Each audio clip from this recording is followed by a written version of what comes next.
welcome to the I Ching Cafe. My name is Belinda Dowston, and it is wonderful to have you here with me as always, this time for our first I Ching forecast for July, for the week commencing the 7th of July 2025.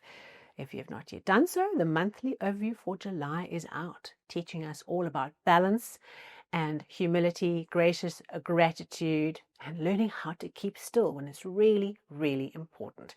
So go check it out if you've not yet done so.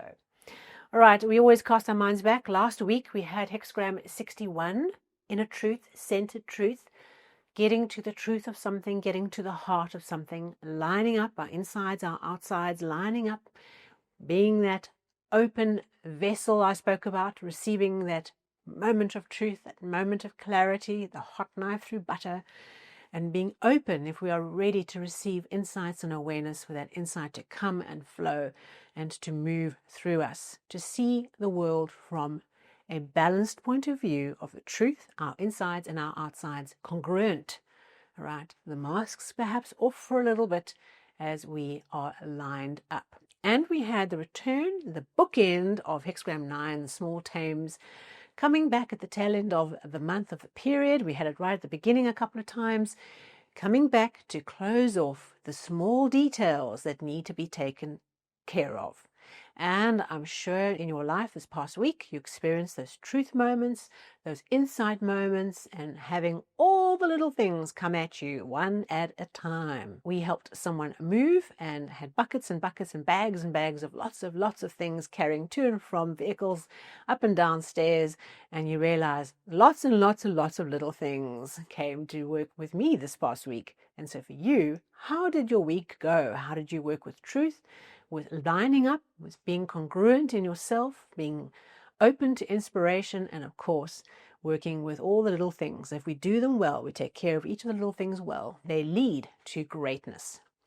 Okay, so that was last week. If any comments came up for you, if any insights came up for you, as always, great to have a comment. Thank you in advance.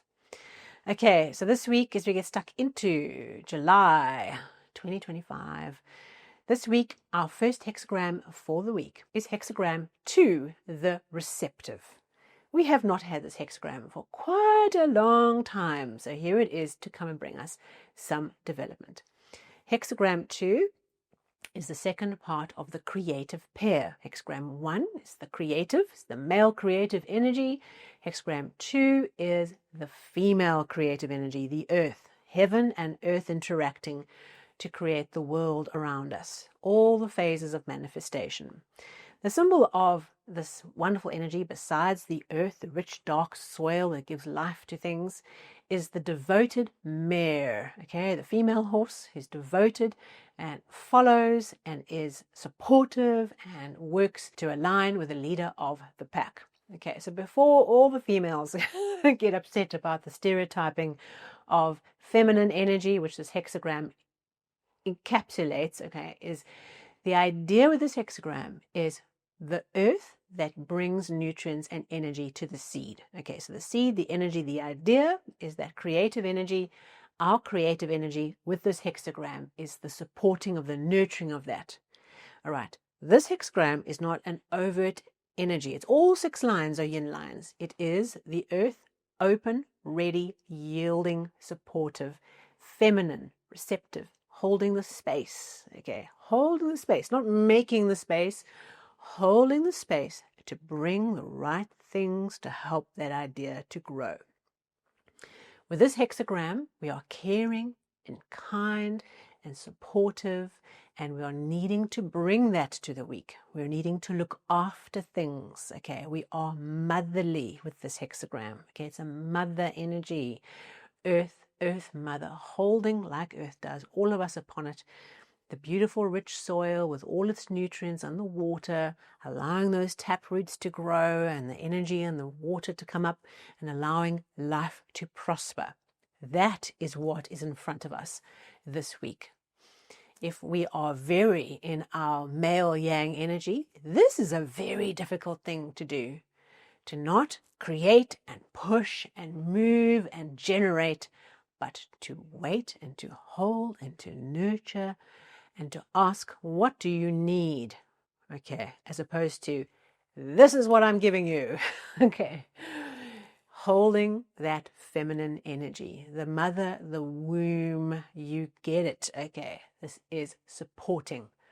The way we work with this energy this week is we try not to act and initiate. We try and say, what does this moment need to support it? How does my team need the right support right now? What do they need from me right now to support what we are trying to do? Where can we grow and care for the thing that's in front of us, that we're holding in our hands? The team, the family member, what is it that we need to care for and support and look after? Where do we need to bring extra things in to provide more support to what's happening? And perhaps your team this week are needing a lot more from you, a lot more thinking around how to support what they need. Okay, not coming up with new things, so bringing things that you have, resources at your disposal to bring them.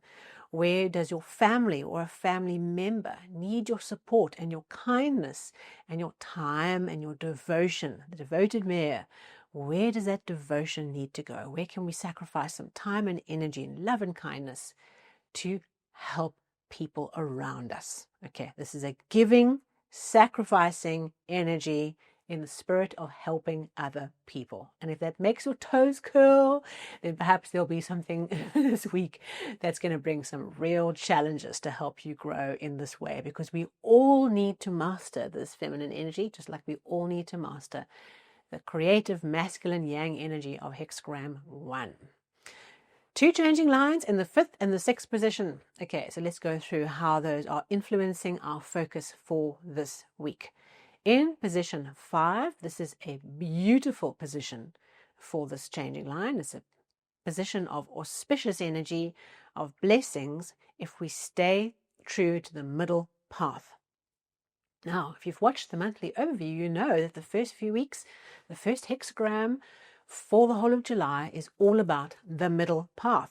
Okay, finding balance. So here we have in the first weekly overview, okay, we have that energy of hexagram 15 from the monthly overview coming to bring us blessings. If we find the middle way, okay, we walk the middle path, we unlock auspicious blessings. Okay, so that's what we have to do. This week, we are the devoted servants. Okay, find a way of seeing yourself as a devoted servant, not handing all your power away. Okay, finding a way of bringing your power, but supporting it through the female principle. Caring, kindness, sacrifice, and devotion to what's in front of us this week. Okay, and in position 6, okay, we know it's a tricky position, and it is tricky for this one. It talks about the dragon of the female dragon and the male dragon from hexagram 1 circling and fighting it out in the heavens. Okay, and what this line tries to do, it tries to show us that when this female power feels like she has the male power and has the right to control and dominate the situation with her female power, okay, there we are, out of balance. What happens is a big tug of war, is a big clash, all right? There's a big kind of power struggle in the sky, and no one wins. Everyone's injured. Both dragons are injured. Okay, there's no winner. It's not the right way in terms of this week. So there's something here where you find a power struggle, where you want to take the power, okay, and go from all female to all male, okay, that is not a good idea for us. What we need to do instead is yield. Okay, yield to the female power, yield through that female power to peace. Find ways of supporting the situation, getting out of the need to win and into a mutual victory. So there's something around bringing our attention of where we want to go into combat, where we want to win, where we want to take on, okay, the power, and it's out of balance. And because of that, we land up injured. No one wins, no one benefits. We only put back our path. Not worth it. So wherever we feel that combative state rising up, okay, where we're in a position of female receptive energy, perhaps we don't have all the power in the situation and we want to take the power, that's where we have to have a little warning bell ringing. Oh, I heard this on the episode. Is this the situation of the two dragons battling it out for power, for dominance. Don't try to dominate the situation. Don't try and move into your masculine energy when the time is not right for that. Stay yielding, stay supportive, listen, get all the information, provide the right environment to support the right kind of dialogue, and listen to what the other person's got to say, as opposed to trying to win, to get your power back by taking the power from someone else. Oh, don't we love doing that? So there's an auspicious blessing because we have walked the middle path this week. There's a challenge of where we want to be combative, all right, where we have to step back and yield if we want to avoid injury, and finding a way of being in our female energy, being receptive, okay, and being holding and nurturing of what is happening around us. That leads to a second hexagram because we have changing lines, a relating hexagram, what I often refer to as the victory hexagram, where we can move through the week in a new way.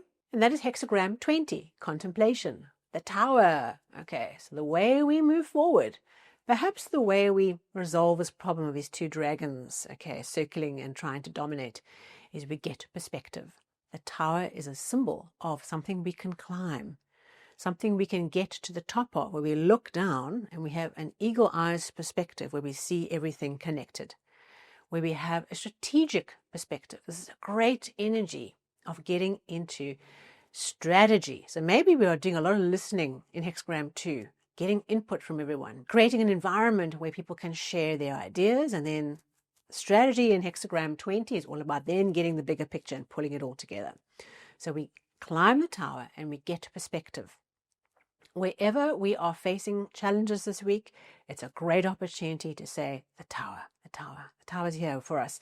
So where do I need to see the bigger picture here? Where am I too stuck in the detail? Okay, too stuck in the operational, bits and bobs that need to take place. Where do I need to get into strategy, bigger picture thinking, eagle eye perspective, climb the tower? Maybe it's an opportunity to climb an actual tower, go in your city or in your environment where you can climb up a mountain or a hill and look down on everything. Use that as a physical experience to get perspective. But the way we move through and the way we unlock this beautiful energy of hexagram 2 is we do that through perspective, through climbing the tower and through being a great example to others. Because when there was a tower on a hill, everyone could see it for miles around. It was a beacon, a reference point, an example to others of what is possible. So we're not just climbing the tower, we also are recognizing our responsibility to be a role model for others in how to get that perspective. So bigger picture, right? Being receptive, being open, yielding, supporting and caring for our world, for our teams, our people, our families. We hold the space this week and allow what needs to grow in the week ahead. Thank you so much for being here with me. If you liked this episode or was valuable to you, a thumbs up, a like would be great. And of course, if you are new to the channel, hit that subscribe button and the bell to get notifications, or the follow button on the podcast. And I thank you and I look forward to getting stuck into July with you.